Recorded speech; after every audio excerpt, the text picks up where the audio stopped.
Welcome to the Hebrew Nation Morning Show, where we discuss the biblical roots of our people and our faith. Link to Accurate Precious Metals Refineries, our morning show sponsor at HebrewNationOnline.com. Lines are open, so call 503-967-3001 if you would like to join in the conversation.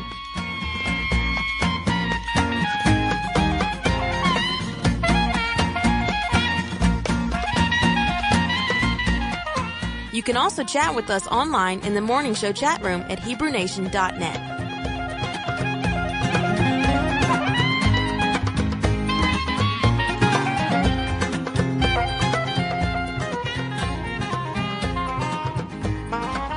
And back to the second segment of the Hebrew Nation Morning Show this May 11th, 2016, with your two cup of Shebrews, Kimberly Rogers, and Teresa Casalino is with us this morning.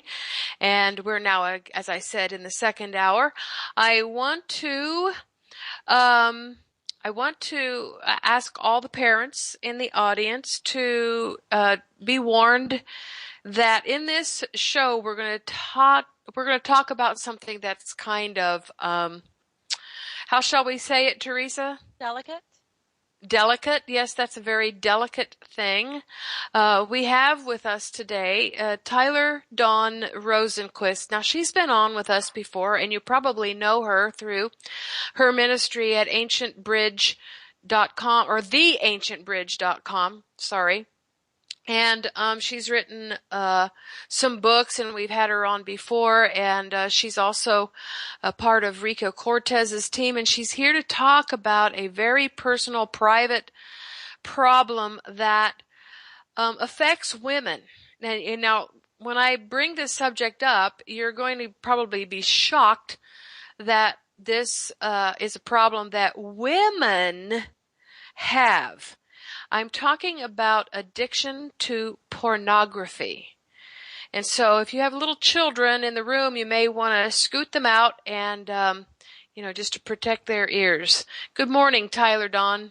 And one other thing, before Tyler comes on, if you cannot, just know that this show will be podcasted and you can download it for later listening. So you can turn this off and take care of family. We'll still be here for you, and you can listen to this later. Hi, Tyler. Hi. Hey, I'm so glad you're here, Teresa. I miss you. Yes. I'm glad to be here too. I did not want to miss this show at all with Amy and Craig and then with you, of course. So, Tyler, is a really serious subject. We've been getting a lot of buzz on it on Facebook, and I'm surprised at how many people have actually come out as being addicted to this. People that have been molested, people that have that are either battling it right now or have overcome it.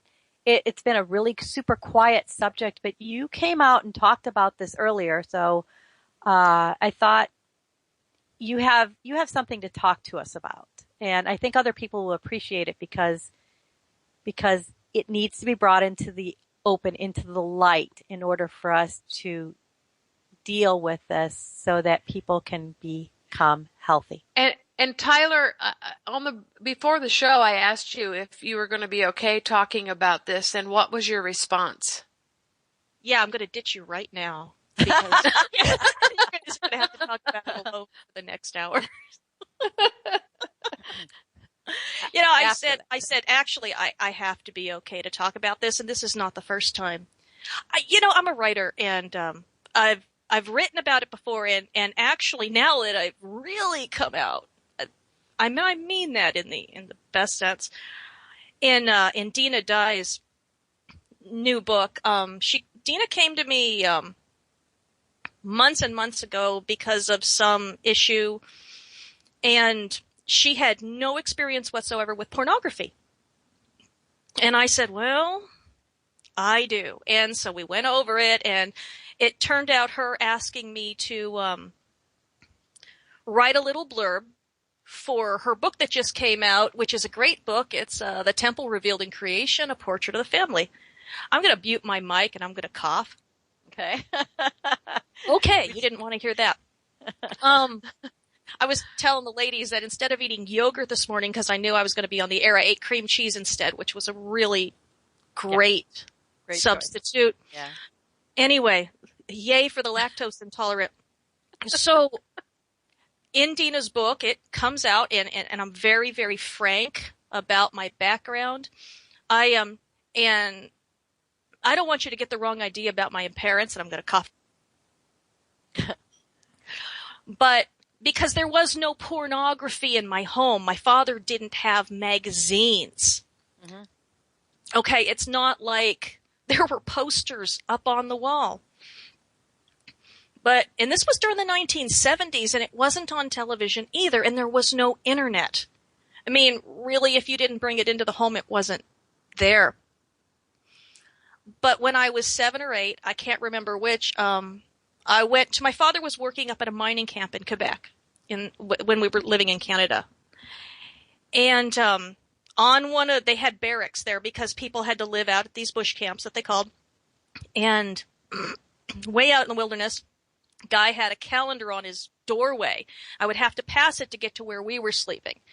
And on it, and I'm going to be very, very frank, was a picture of a woman's spread eagle. If you don't know what that means, don't look it up. Oh, gravy.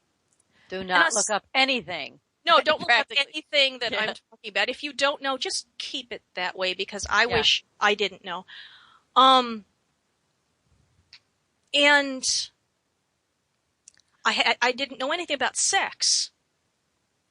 There was no man in the picture. This was not a sexual scene, but from that day, I was abnormally fascinated with the naked body, and that just naturally progressed through, actually, of all things, watching things like soap operas. And then into the romance novels. And then by the time I was in my early teens, I would babysit. All the houses I babysat at had porn, and I could always find it. And I didn't even really have to go digging where I shouldn't be digging. A lot of times it was in the bathroom. So, a lot of times we send I don't. I've got boys. A lot of times we send our daughters out to babysit at families, and we don't think to look in their bathroom before we do it. That's a big place where you're going to find pornography. I'm blushing here. Can either of you imagine me blushing, knowing me personally? No. But I'm actually sitting here blushing as I'm talking. So this is difficult for me to talk about. By the time I was in my 20s, I was into hardcore porn. Everything that wasn't illegal, none of it was too much for me. Yeah, it's like any drug. You never know what hit is going to be the one that addicts you. And it could be the first one. In my case, it was the first one. I was 7 or 8. I was defenseless. And that was all it took for me. There is no safe amount. There's that's a testimony to how much we should protect the eyes and ears of our children. Oh, yeah. And, don't get the idea that I was this troublemaker. I was a straight A student. I wasn't the kind of person who got into trouble. I was a toe the line kind of child. And yet, first I was just fascinated, and then I was addicted. And by the time I was in my late 20s, and especially after the stroke I had at 27, when they put me on antidepressants for about a year and a half. They put me on anafranil.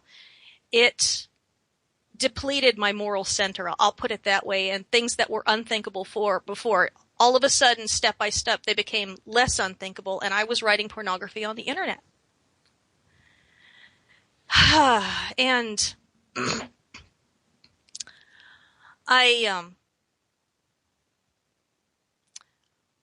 the one thing that I wanted to talk about, and I'm going to talk about my friend Cole Davis of On That Day Ministries. He runs a fabulous ministry to men who are suffering, with addiction to internet porn. Although I minister to a lot of men, because some of them just want a mom to talk to. Mm-hmm. And some of them need a man to talk to. But he and I were talking one day, and he says, well, you know, what's this with girls with porn? Because, I mean, he can't understand it. Just like it's hard for me to understand men with porn. And we talked back and forth. And whereas with men, it's this indiscriminate thing with pictures. Okay? And that woman doesn't need to have a personality. She doesn't need to have a brain. She is just an image. That's not the way it is with women. Right. And this is why porn is so much more dangerous for women than men. With women, porn is relational. I see. Women will create a lover. Men will create an object. Oh. Yeah. You see, excuse me, women, and especially I find that women who grew up in families where the father just absolutely rejected them, where they didn't grow up understanding a healthy sense of love, where they didn't know how a man should treat a woman, you're going to be seeking that love because we need it. We need to be loved by a man in our early years appropriately. If we don't have that, we're either going to seek out another father figure, which, although I wasn't, I never had anyone mess with me until I was 15. Okay? But you're going to seek out a companion. If you don't have that father, you're either going to seek out another father, or you're going to go to the next step, and you're going to see that in the over-sexualization of girls. It's all related because we're seeking relationships. Women seek relationships. And that's through approval. Yeah. You know, a lot of it, you know, it's why we, you know, men like the magazines. Women like what we call erotica, what I was writing. You want this relational story where you've got this man, and he approves of everything about you. He'll never fight with you because he knows you. He's not challenging. He's not challenging, you know. He's not like a real man. You know, like the pictures of the women. But there's tension. Well, there's tension because that's exciting, but you know the tension's going to be overcome, and then everything's going to be happily ever after in the end. Yeah. That's what we want. So we create, and what I used to create through writing, and as I tell people, don't ever think for a moment that you're more clever than somebody like me, because I can create I don't do that anymore. I would never do that again.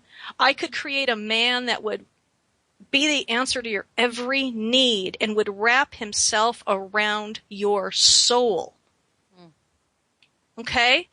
And he would be somebody that you wouldn't want to resist. And it might seem harmless, you know.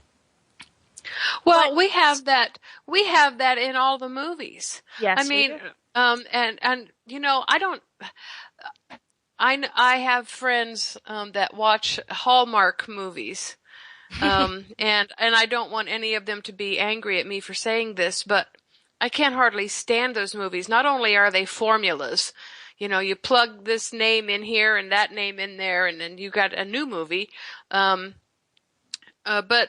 they twine this little story about the perfect man for whatever kind of woman she is. And if you identify with that kind of woman, like, oh, I'm that kind of woman, I'm adventurous, or I'm the quiet type, I'm like that woman, or whatever, then they develop this man to suit everything that this woman needs, and then now you're dreaming about that man. Yeah. Yeah, and it's more than just dreaming. I mean, when men give up pornography, gosh, I don't know how to say this without being really I'm not going to pretend to totally understand. But when men give up pornography, it's different than when women have to do it, because we're giving up this man that we created in our minds, and we're in love with him. Right. And that is giving up a relationship. It's like a death. It's like a death, and that's why it's so incredibly dangerous. So we go with these soap operas, we go with these romance novels, and after a while, and I mean, that's the soft core stuff. That is the most prevalent kind of women's addiction to soft porn. We call it soft porn. But I mean, it can be pretty graphic in these quote unquote soft porn novels. Yeah. And a lot of times it involves, a lot of times the first encounters with these guys are forced. But, you know, you fall in love with them later, like you remember Luke and Laura? General Hospital? Yes. Oh, yes. Oh, yes. Oh, yeah. I was addicted to General Hospital. Okay, I had and women, to see every episode. And women used to, whenever that guy who was playing that actor, I remember this back in the 80s, whenever women, he was coming out of the building, they would have signs, "Rape me, Luke." I'm not making that up. Ah. I remember that. Wow. So, but that's the romance novels, the idea of being safely overpowered by this perfect man, and it's all going to be okay because in the end, he's going to be this faithful, wonderful, and you've seen them on the covers, they're just like, yowzer. Yeah, and no woman They don't has look been like able, our husbands. and no woman has been able to capture his heart. No. Right. Now it's just you. He's completely in love with you. And it's kind of like this, you know, some men have this desire to save, really difficult women. Well, we're worse. No one's ever understood him before. Oh, if only someone ever really loved him, he wouldn't be like that. And then they marry him and say, you know what, his ex-wives really weren't that bad. Yeah, I can change him. Yeah. But that's another form of this, this fantasy that we come up with. So anyway, I was addicted to this stuff until I was. Whoops. Yeah, hello. Okay. I just want to call in on the show. Yes. Hey, James. And what's your name? Oh, my name is James Adagoki. It's one of my friend best of friends. Tyler. Oh. Tyler Okay. has been a mother type to me. Or she's been tough on me. Yes. Get it together, son. Hey, you're not And that. yes. I think we're the same age, buddy. Yeah, but oh no, you're such a mama bear. I love it. I don't even see you like that. I don't even see you the same age. I just see you as a mom. Oh, thank you. So, yes, this is such a good topic. And I was on my way out and I couldn't leave. I just had to call in, and I'm so glad we're talking about this because you know, I was sharing earlier with Tyler how I was very addicted myself, and this is an issue that a lot of us men face. But what I want to call in on about is that how this is still affecting us, even as men, even in the Hebrew roots and everything like that, you know, because not only do we have to deal with all this nudity out there and all this advertising, which I'm in Hollywood, so, you know, I used to work for Hollywood, and I know how we used to portray this thing. I mean, we used to sit down and see how we can actually cut this thing, you know, to actually inject it in people's minds, you know, so they can, you know, like, you know, sex sells. That's what Hollywood is all about. So, but, you know, now that, you know, being in Hebrew, I still realize that we can't avoid it. Me and my brother, we have a group here in Los Angeles, and we deal with a lot of women that come in broken, hurt, just traumatized, you know, some friends from my past, from Hollywood. And when they come in, and they sit down, and I mean, the way they're dressed, the way they're acting, we're like, oh, how do we address this? How do we deal with this? And by the time you walk away, you know, it's right there in your mind. And then even some of the women that are in Hebrew roots, when they come in, the way they're dressed too. So it's like, how do we deal with this? You know, me and my brother are really struggling sometimes how to deal with this and how to deal with, you know, not only this pornography that's out there, but the one that's actually also being brought into our home through exposure and through sometimes where the conversations will go. I mean, I don't know. I'm just, I just thought I asked them, like, how do you deal with this? That's what we're addressing on the show. Yes. Well, it's difficult, James. We've talked about this. Thank you, James, for calling in. I'm going to let you go. We're going to go ahead and answer this question. Okay. Thank you. Okay. All right. Bye. Yeah, I recognized James' phone number when it came up on the screen. James and I James has voiced his frustrations to me about this before, and it's true, but I had never really thought of it in terms of the pornography with what I was talking about earlier with the over-sexualization of women, because we are seeking out, the industry has taught us to seek out relationships instead of seeking out character and righteousness, which we are called to. In the walk. Yeah, I mean, gosh, I'm just talking because it was Mother's Day this last weekend, which is a really difficult day for a lot of women.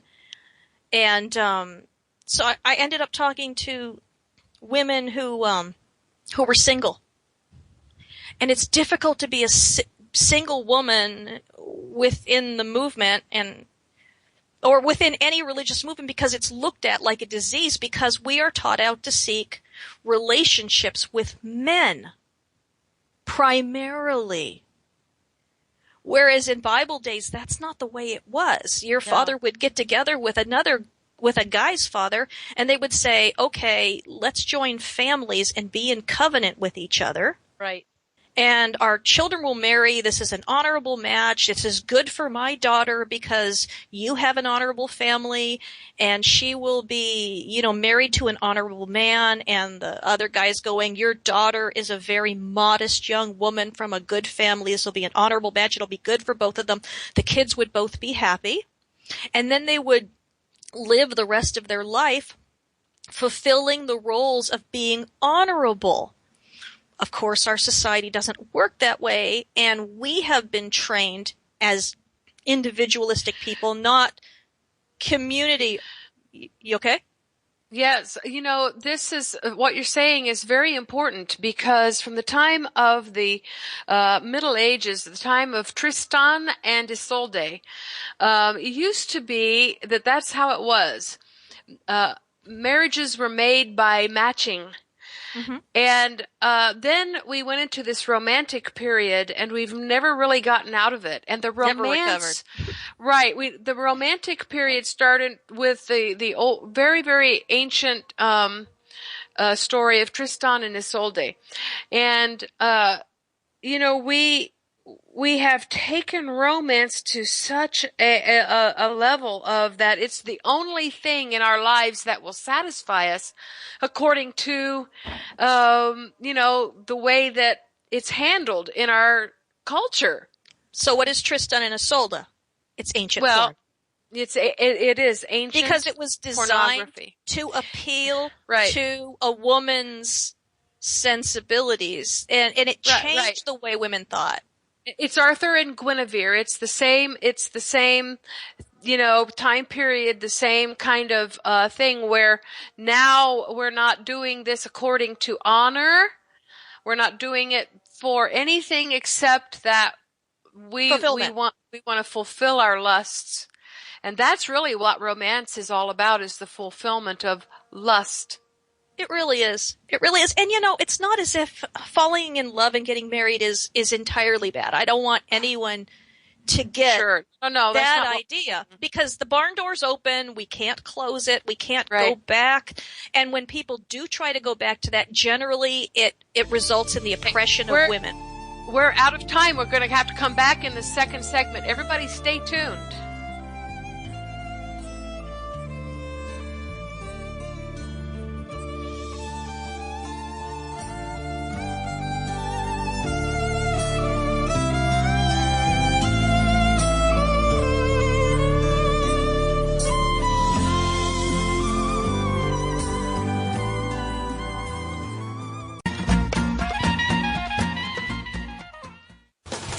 KPJC Salem.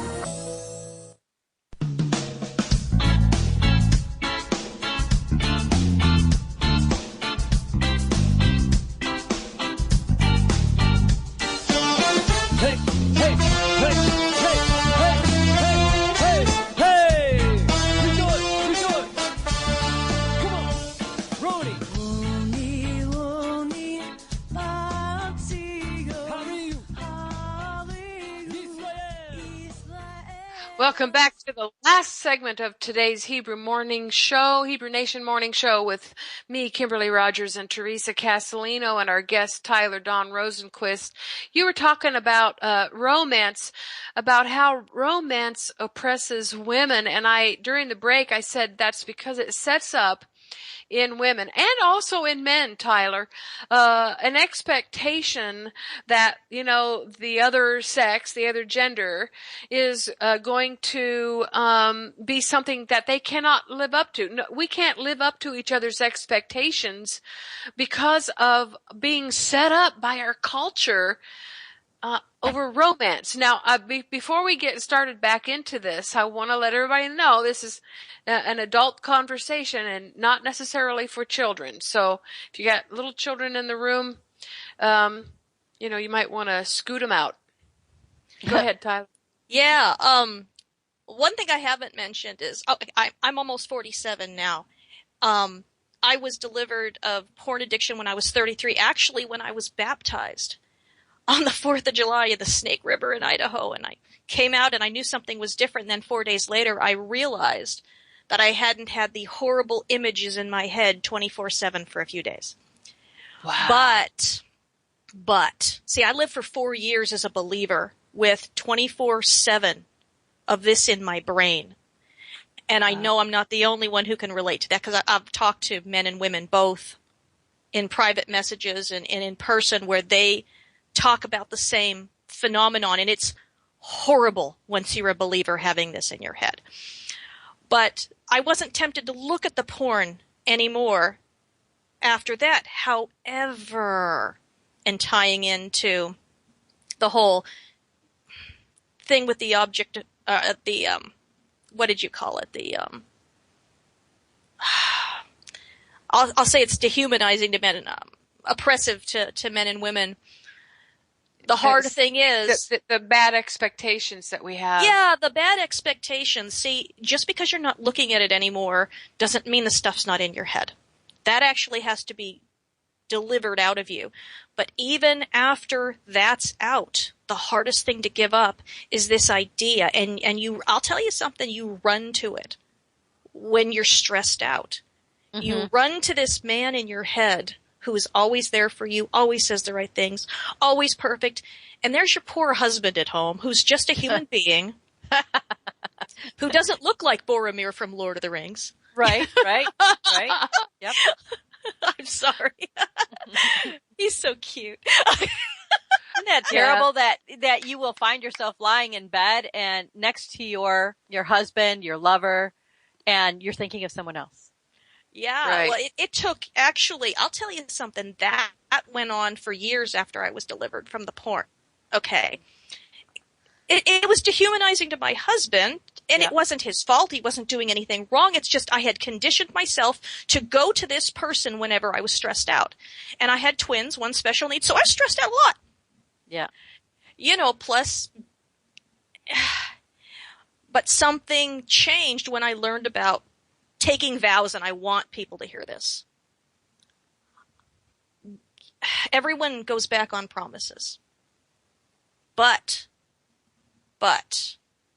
once you learn about taking vows, when I swear in the name of the actual name of God, according to my pronunciation, that I will not do anything again, I don't do it. It's like there's this switch, and even though sometimes I'm tempted, I just won't go there. I actually had to swear in the name of God that I would never go back to this guy. Because wow, my husband couldn't compete with this perfect man in my head. He's just a guy. He just happens to be the guy who is the faithful husband and father of my children and brings me a paycheck, every 2 weeks and is there for me and, never abandoned me even when I had a stroke and I was just a real pill and still am. He was there for me, but he wasn't exciting because I could make this guy in my mind exciting. That's what I had to do to get rid of him. Yeah. What you taught me one time. But it was adultery. Sorry, go ahead. Tyler, one time I was having some difficulties with something and I was talking with you about it and you explained something about loosing and binding. Mm-hmm. And that has really changed a lot for me. It is Liberty's great, isn't she? Yes. And so explain loosing and binding to our audience because this is very important. If you can learn this, you can deal with, if you're willing to look at what's going on inside of you, you can deal with your own internal stuff and loose it and bind yourself to Yeshua in a proper way, and it is very powerful. Yeah, this was something that, I'm trying to remember when I came across. Somebody recommended Liberty Savard's books, Savaard, and her first name's Liberty, which is so appropriate. The book's called Shattering Your Strongholds, and she has other ones, but I didn't really get anything out of the other ones. It was the first one that did it for me, literally started really changing my life, and this was before I was in Torah and all that stuff, and had Liberty not got to me first, I would have just been a more insufferable person for a lot longer than I already am. Anyway, Liberty talks about binding and loosing, and there's debates about what it means, but I do know that what she does works. About binding ourselves, and binding is tying two things together. Loosing is I've never actually looked at this and see if she's right, but in her book, loosing is obliterating. Okay. Yes, it's luo in the Greek. Go ahead. Okay. It means to destroy. This was in my pre-Logos days, so I took her word for it, and I never revisited it. Anyway, so you tie yourself. So I had this prayer that I would pray based on Liberty's books, and if I recall correctly, I bind myself to the mind of Messiah. I bind myself to the will and purposes of Elohim. I bind myself to the comforting of the Ruach HaKodesh, if we're going to put it in, Hebrew roots terms. Of course, that's not what I was praying before, and it still worked. Imagine that. Imagine his authority being enough without getting all the Hebrew right. Whoa! And then I started really looking at my character. I loose, smash, crush, destroy, and obliterate all of the, I would just go through my character flaws, and I would start seeing changes in my life. And I would start seeing changes in the way I would perceive things, and just especially when I would loose, smash, crush, and destroy vain imagination, some of my Pentecostal stuff started disappearing. Maybe I'm not really a prophet. Well, I do it backwards from you. I loose the problem first, and crush, kill, destroy, renounce, reject, release and repent. I do all those, I'm getting rid of this thing, and then I bind myself to Yeshua, afterwards, to do things his way, to see things his way, to be the way that he is, to be in his image instead of in the images that are in my mind, the problems that are in my mind, the bad emotions. And,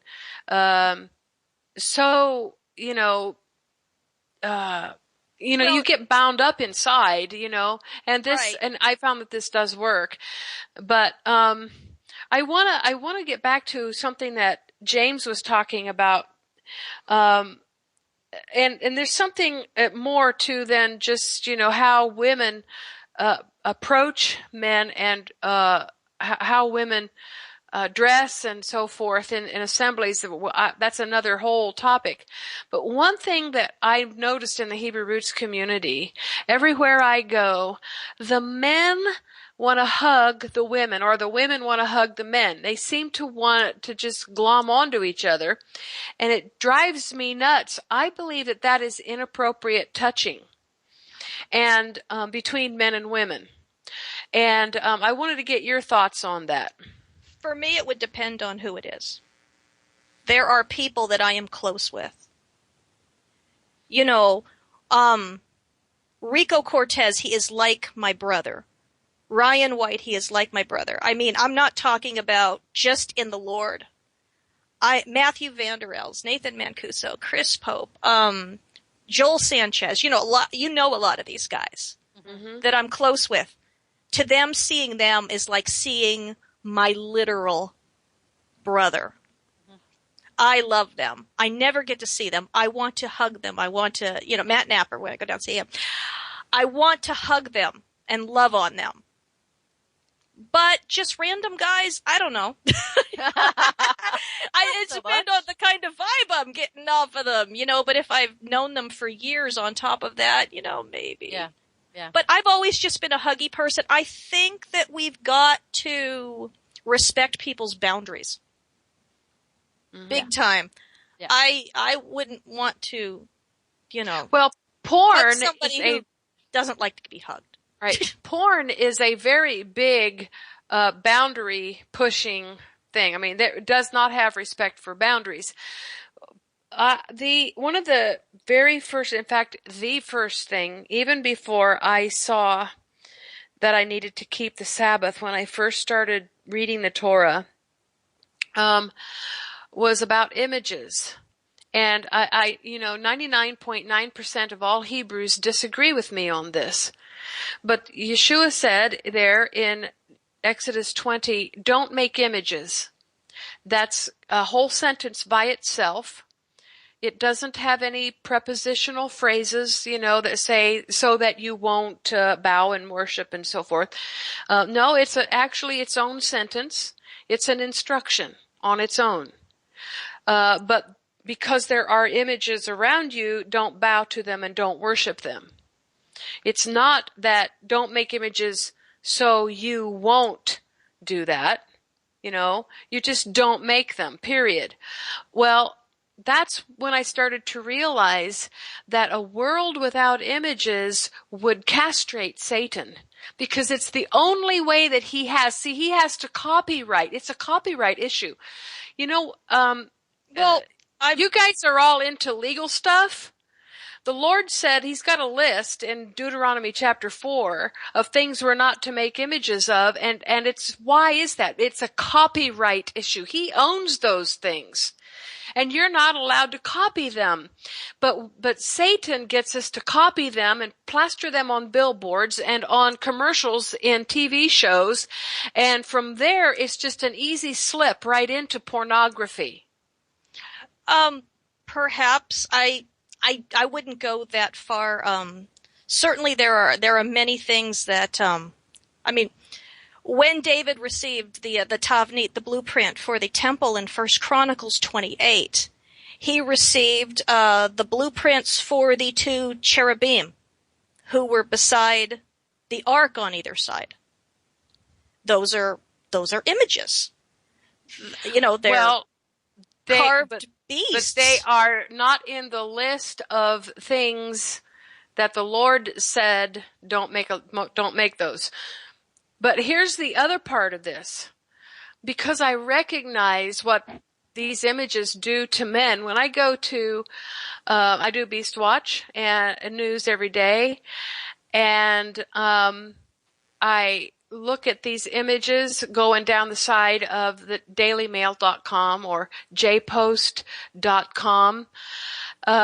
Many of the sites use soft porn to attract men to go to their site to read the news. I do not use those pages when they have those images on there, because I believe that it's harmful to our Hebrew brothers. Well, obviously, what people are doing in the media, a lot of it, a lot of what we see out in the media just amounts to propaganda. You're trying to promote an image. You're trying to promote a certain mindset. You're trying to make an ideal, especially in advertising. Advertising needs ideals, but ideals they're never realistic. Yeah.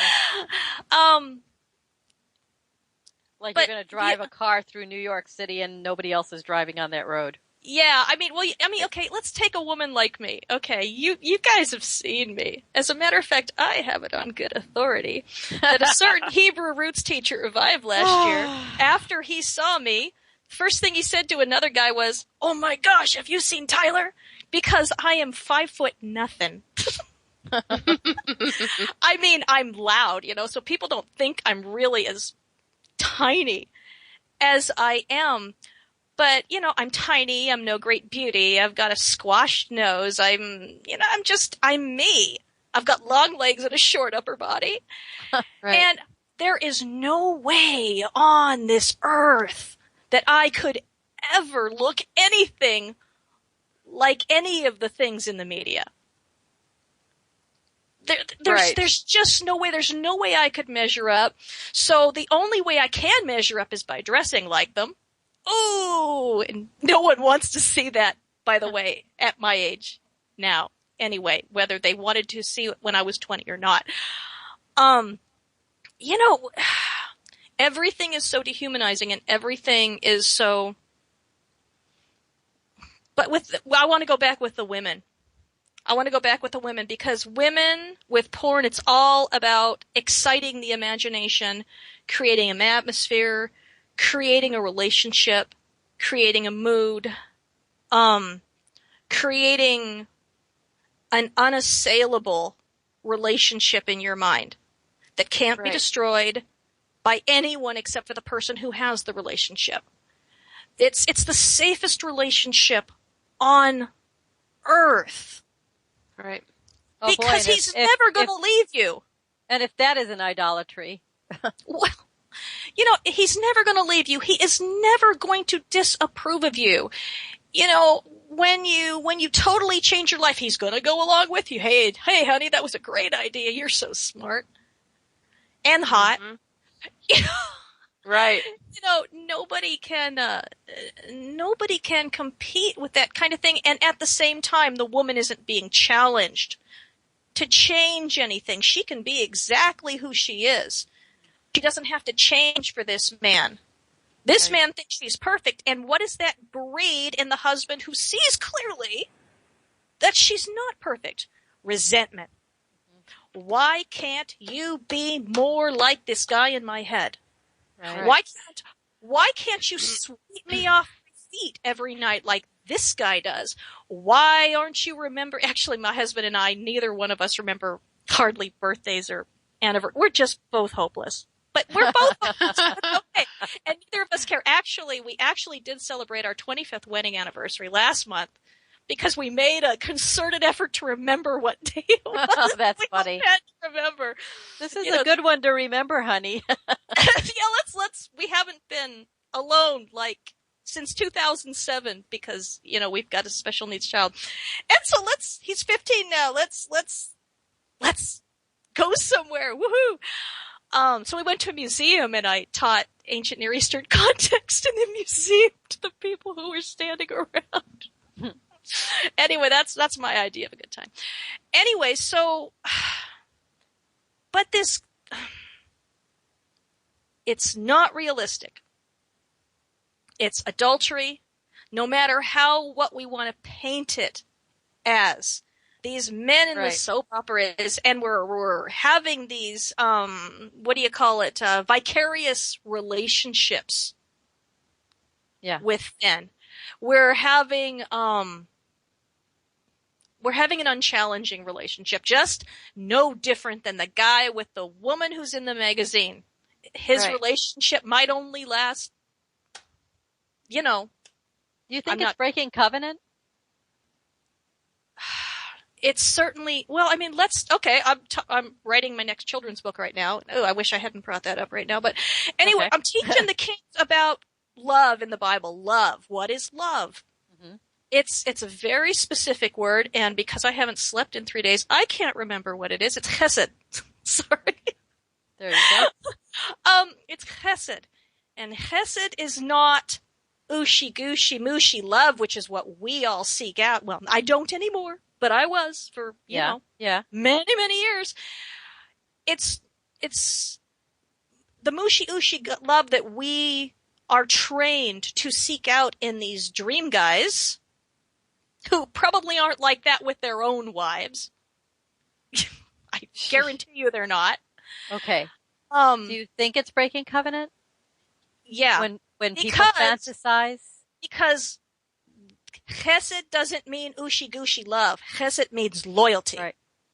I made a covenant with my husband 25 years ago to be his wife and to have no one but him. Right. But I was breaking that every chance I got. Okay, and what about for the unmarried people? Is that breaking covenant? Well, I'm going to tell you what I tell my sons. All the time. They're 15 years old. I've been telling them this since they were 11. Do not take anything away from a woman that you can't give back. Wow, that's good. Okay, a woman's virginity belongs to her and her husband. Mm-hmm. All right? But her mind also belongs to her husband.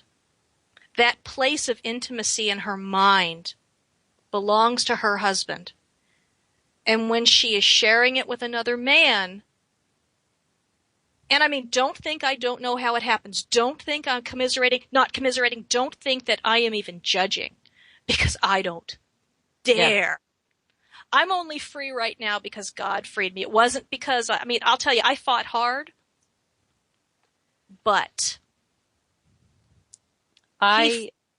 He freed me. And yeah, I was committing adultery before I was married. Yeah. Because that place in my heart that belonged to Mark, that still belongs to Mark, right? That place in my mind, right? Yeah, I was giving it away. Yeah, somebody else. Absolutely. I would say it does break covenant. Even for single people, you tell your sons not to take away anything from a woman that they can't give back, and I tell my son to treat every woman as though she is somebody else's wife until she is your own. Right. That's exactly right. That's exactly right. And I think our covenant is with Yahweh, and that we have an obligation to Him with purity of mind and thought and deed. Unfortunately, we're just down to the last minute or so here. Just want to thank you, Tyler, for coming on the show and talking about this. Obviously, we didn't have enough time. This should have been a 2-hour segment with you, but we're thinking about having both you and Cole Davis on the show again. We're in the works right now of getting you scheduled, because this is something that we can expand on for sure. So thank you for coming on the show. That would be great. There will be many movie quotes exchanged, I'm sure. Yeah. Okay. Thank you. We appreciate you coming on the show. Yeah. Yeah. See you soon. Okay. So, we have one more minute. I was given a bad countdown, so let's go to your website is The Ancient Bridge. TheAncientBridge.com. Right. But, since the last time I was doing children's ministry the last time I was talking to you. Yes. I've also got Context for Kids YouTube channel, and I teach ancient Near Eastern context of Scripture and first century context of Scripture to kids every week. And I don't teach any of the stuff that only parents should teach, but you'll find a lot of that stuff on my blog. I cover the harder stuff for the parents so they can equip their children. They can answer the hard questions. All right. About things like rape and, things kids ask about that are in the Bible. Right. Okay, well, I think we're going to hear the music start here in just a minute. I am so sorry that I was off by... That's all right. Too busy listening to you. Yeah, I was listening to me too. Yes.